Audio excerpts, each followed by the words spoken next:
For Lexus LX and GX drivers who enjoy off-road adventures and frequently navigate extremely tough terrain, they can activate their vehicle's advanced crawl control system to help ensure they get to their destination safely. Specially engineered to excel in challenging off-road conditions, crawl control enhances traction and stability over rough terrains. The feature manages engine output and brake pressure based on 5 driver-selected settings, allowing the vehicle to traverse slippery or uneven surfaces at a fixed lower speed. It also minimizes traction loss and vehicle slip for a stable off-road drive. To activate crawl control, the driver must first place the vehicle into low-range 4-wheel drive. To do that, bring the vehicle to a complete stop.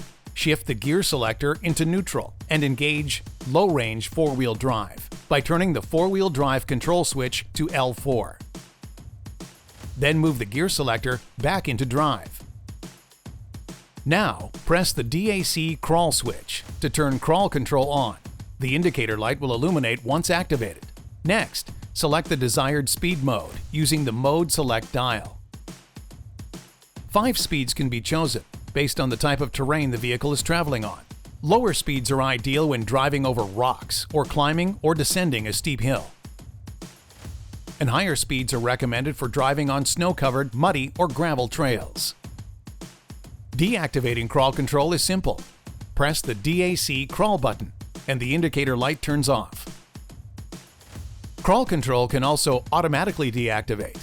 That happens when shifting into park or neutral and turning the 4-wheel drive control switch to H4 or opening the driver's door. When using crawl control, there are some important limitations to keep in mind. It is not designed for dry pavement. Use it only for off-road terrains. It also operates at very low speeds. If the vehicle speed exceeds 25 km per hour, the engine and brake control will stop temporarily, and it should not be overly relied upon for extended periods, such as some systems may overheat. For more information on crawl control, please consult your vehicle's owner's manual. Thank you for watching this Know Your Lexus video.